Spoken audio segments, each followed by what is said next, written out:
जहाँ राजा की दो रानियां थी, राज्य था और दोनों को एक एक पुत्र था। राधिका बड़ी रानी थी और मीना छोटी। राधिका का पुत्र था निश्चय और मीना का पुत्र था अरुण।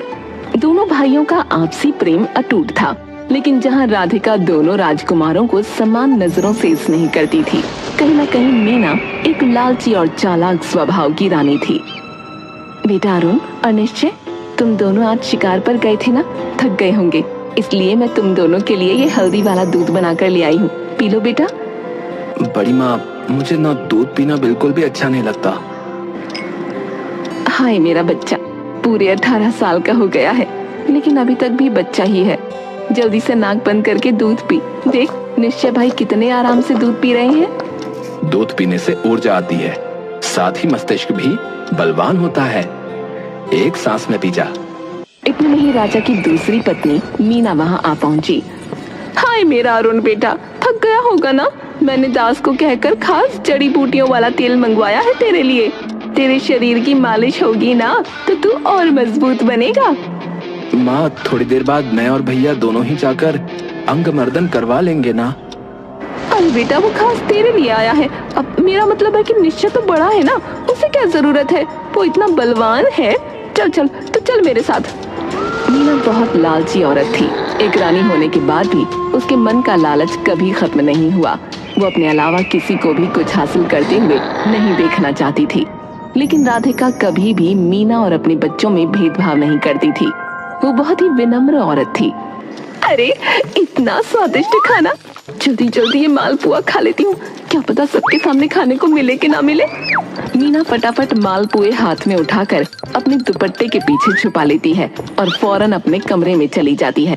ये देखिए राधिका रानी, ये अश्व मैंने विदेश से मंगवाया है। हमारा पुत्र निश्चय बड़ा हो रहा है, उसे विशेष प्रकार के घोड़े की घुड़सवारी का अनुभव होना चाहिए ना। इतने में मीना वहाँ पहुँच गई। राजा साहब, ये घोड़ा तो बहुत सुंदर है। मेरे अरुण का जन्मदिन आ रहा है, पक्का आपने उसके जन्मदिन के उपहार के रूप में ये घोड़ा मंगवाया है, सही कहा ना।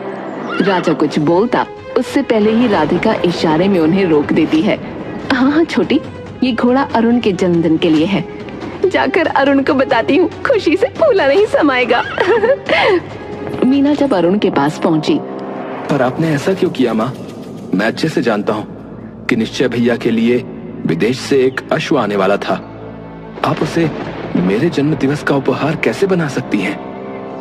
तो चुप कर, तू जानता भी है उस घोड़े की कीमत कितनी ज्यादा है। अरे विदेश से आया है, विदेश से। क्या खूब जचेगा तो उस पर बैठकर। अरे ये सब क्या मैं अपने लिए करती हूँ, तेरी खुशी के लिए ही तो किया है। आपसे तो बात करना ही बेकार है। ये कहकर अरुण तो वहाँ से चला गया और ऐसे ही समय बीत गया। मीना का ये छोटा मोटा लालच अब सत्ता के प्रति झुकता जा रहा था। धीरे धीरे अरुण और निश्चय बड़े हो रहे थे। अब राज्य को भी नए राजा की जरूरत थी। एक दिन राजा साहब अपनी दोनों रानियों से बगीचे में बैठकर बात कर रहे थे। अब मेरे राज सिंहासन से विदा लेने का समय आ गया है और राज्य को एक होनहार राजा देने का भी। हमारा पुत्र निश्चय बहुत ही होनहार है, बलवान है और बुद्धिमान भी। मैं सोच रहा हूं कि राज्य का कार्यभार मैं उसको सौंप दूंगा। ये सुनकर मीना को अंदर ही अंदर जलन होने लगी।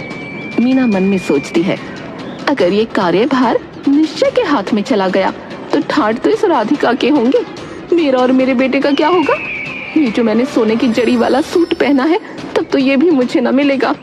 मीना गुस्से में उठकर वहाँ से चली गई। अरे छोटी, उसे जाने दो राधिका, ये तुम भी जानती हो कि सत्य क्या है और असत्य क्या। निश्चय का अधिकार भी है और वो सिंहासन के लायक भी है।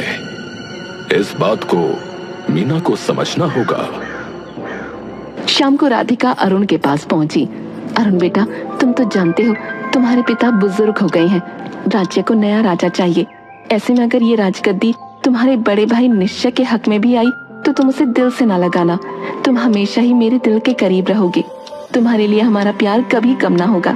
पर हाँ, अगर तुम्हारे मन में थोड़ी सी भी गुंजाइश है तो तुम मुझे बताओ, ये राजगद्दी खुशी खुशी तुम्हें सौंप दी जाएगी। तुम्हारी खुशी के आगे किसी की खुशी मायने नहीं रखती। बड़ी माँ, आप ये सब मुझे क्यों समझा रही हैं, मैं जानता हूं। और रही बात मेरे और बड़े भैया के प्रेम की, तो उसके बीच में कोई भी राज्य कभी नहीं आ सकता। मैं जानता हूं कि आप मुझे निश्चय भैया से भी अधिक प्रेम करती हैं। इतनी नहीं मीना वहां पहुंची। ये देख अरुण, असली हीरो का काम करवाया है मैंने इस लहंगे पर। कल मैं जश्न में यही पहनूंगी। अरे दीदी आप, यही तो देखो, सुंदर लग रहा है ना। जो भी तुम पहनो तुम सुंदर ही लगती हो। अच्छा मैं चलती हूँ। माँ, हीरे लगवाने की क्या आवश्यकता थी? चुप कर, रानी हूँ मैं, दुनिया वालों को लगना तो चाहिए।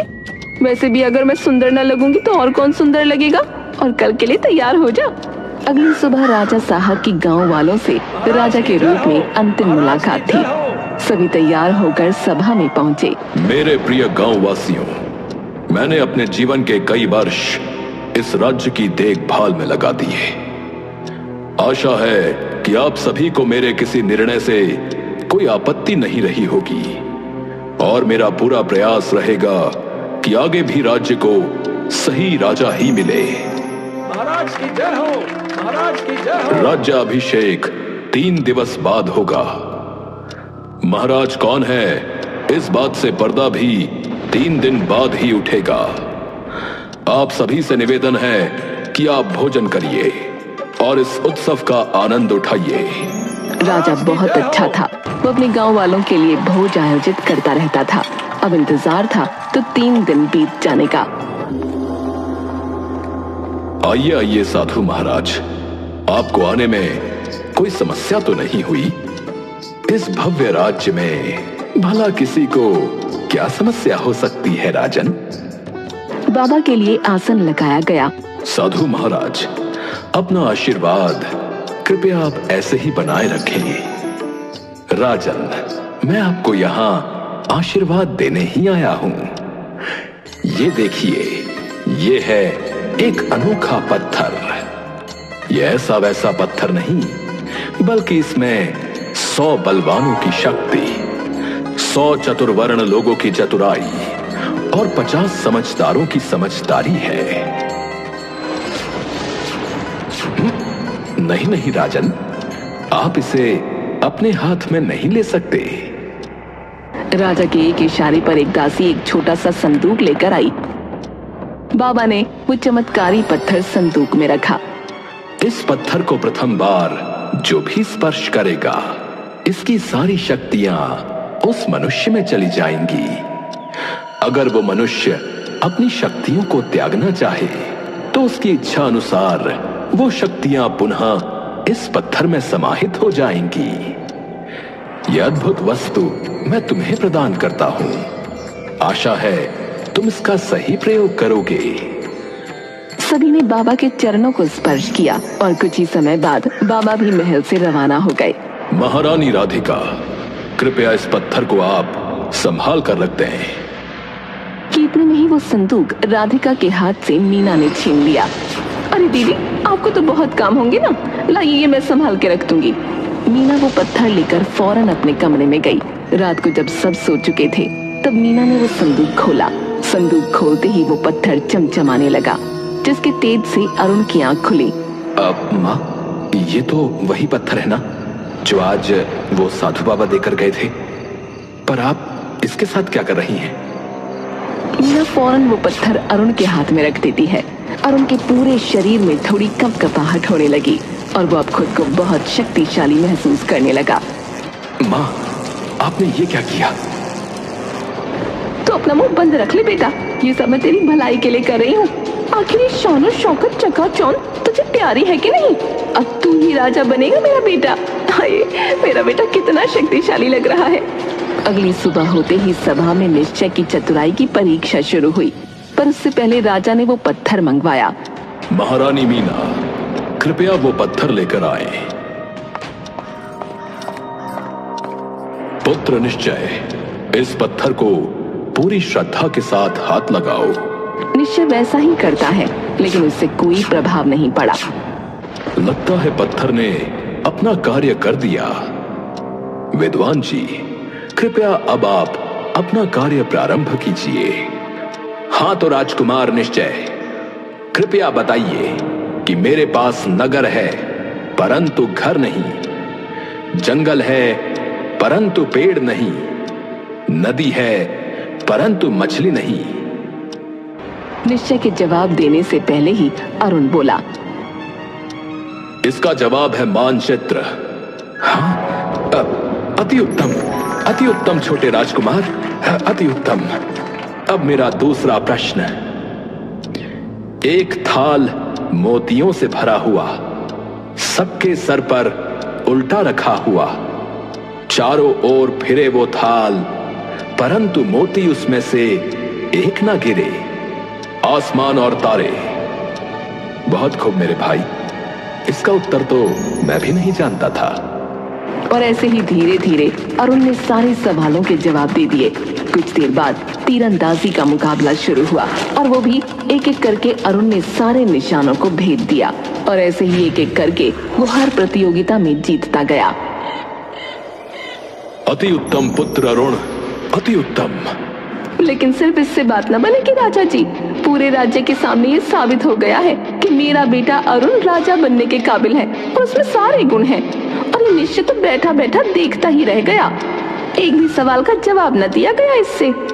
एक ही हाथ में एक सख्त नारियल तोड़ा है मेरे बेटे अरुण ने और दूसरी तरफ उस नारियल को तोड़ने के लिए निश्चय ने 3 बार प्रयास किया।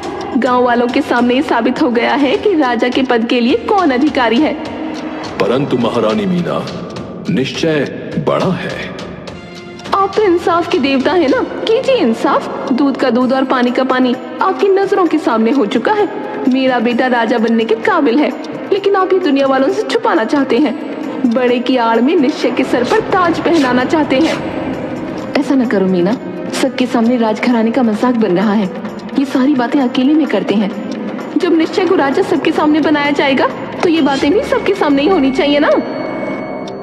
वहीं दूसरी तरफ निश्चय अपने भाई अरुण से बोला, मेरे भाई अरुण, हमारे माता पिता हम दोनों को एक विजय की तरह राजगद्दी पर बैठाना चाहते हैं, परंतु मैं जानता हूं कि तुम राजगद्दी के लायक हो, मैं नहीं।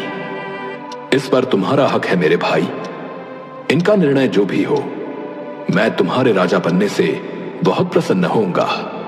परंतु भैया, आप बड़े हैं और इस पर आपका अधिकार है।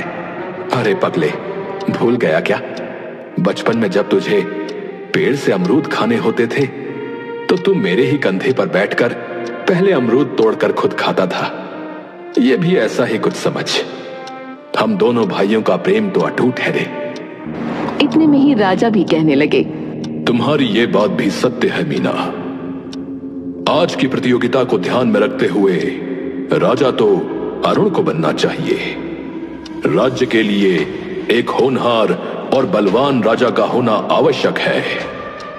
अरुण पर मुझे गर्व है। लगता है पिताजी मुझे राजा घोषित करने वाले हैं। इतने में ही वो पूरे राज्य के सामने कहने लगा, ये राज्य मेरे पिताश्री और दादाश्री की अमानत है। यहां पर किसी भी तरह का लोभ, धोखा और झूठ नहीं टिक सकता।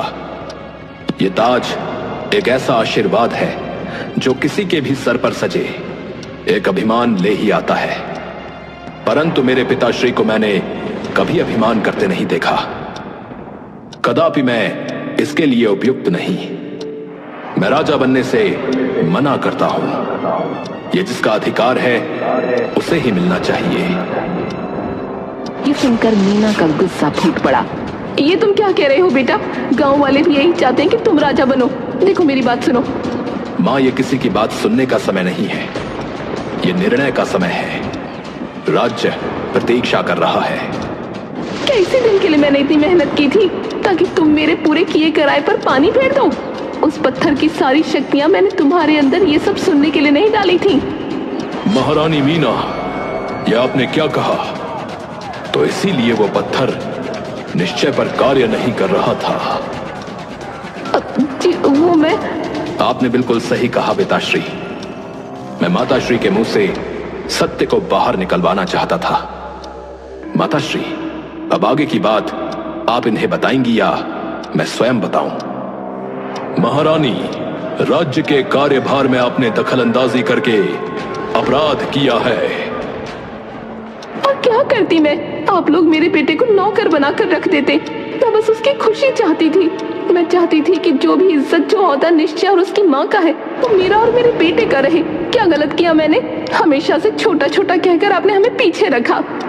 माताश्री, आप मेरा भला नहीं बल्कि आप अपना वैभव बनाए रखना चाहती थी। मेरे राजा बनने के बाद आप और भी ज्यादा ऐश करना चाहती थी। आपका लोभ कभी समाप्त नहीं होगा माताश्री। माता राधिका बहुत अच्छी हैं। वो तो अपने पुत्र की जगह मुझे राजा बना सकती हैं। वो इतना बड़ा त्याग कर सकती हैं मेरे लिए, परंतु आपने तो मुझे ही प्यादा बनाकर प्रयोग करना चाहा। निश्चय भैया के स्थान पर भला मैं कैसे बैठ सकता हूं? मीना, ये तुमने ठीक नहीं किया। ये तो धोखा हुआ। अपने ही परिवार में भला कैसा धोखा, कैसा छल। तभी गांव वाले चिल्लाने लगे। हाँ, ये क्या? हमें न्याय चाहिए। महाराज, न्याय कीजिए, न्याय कीजिए महाराज। हाँ हाँ, न्याय कीजिए। हाँ हाँ, न्याय चाहिए। हाँ, न्याय करिए महाराज, न्याय करिए। महारानी मीना, आपने अभी स्वयं कहा कि मैं राजा हूं और मैं न्याय करता हूं, तो मेरी जनता भी मुझसे न्याय मांग रही है और मैं आपको आपके इस अपराध के लिए 5 वर्षों तक कारावास में रहने का दंड देता हूं। आप भगवान का धन्यवाद करिए कि मैं आपसे महारानी का पद नहीं छीन रहा। महाराज की जय हो। ये मैंने क्या किया? अपने लालच के मोह में मैंने अपना बेटा खो दिया और अपना परिवार भी। अब कैसे नजरें मिलाऊंगी मैं सबसे? सैनिकों ने मीना के हाथ में हथकड़ियां लगाई और उसे कारावास में डाल दिया। भैया, मैं अपनी सारी शक्तियां इस पत्थर में पुनः समाहित करना चाहता हूं। उसके बाद आप इस पत्थर को हाथ लगा लेना। ऐसा कहते ही उनके अंदर से एक जोरदार चमक बाहर निकली और पत्थर में समा गई। ये लीजिए भैया, अब आपकी बारी। नहीं मेरे भाई, मैं ऐसा नहीं करूंगा। मुझ में अभी जितना बल है उतने ही बल से मैं आगे बढ़ूंगा। उतनी ही सूझबूझ से मैं अपना राज्य संभालूंगा। अभी मुझे इसकी आवश्यकता नहीं। मैं पूरी सत्यनिष्ठा से इस राज्य का कार्यभार संभाल लूंगा। मुझे गर्व है अपने दोनों पुत्रों पर। तो इस भरी सभा में यह घोषणा की जाती है कि आज से इस राज्य के नए महाराज हैं महाराज निश्चय। क्या राजा निश्चय? क्या महाराज निश्चय? महाराज निश्चय? महाराज निश्चय? महाराज निश्चय की जय। महाराज निश्चय की जय। महाराज निश्चय की जय। महाराज निश्चय की। चारों तरफ निश्चय की जीत की किलकारियां गूंज रही थी और वहीं दूसरी तरफ अपने लालच के कारण सब कुछ खो बैठी मीना अपना दुख संभाल रही थी।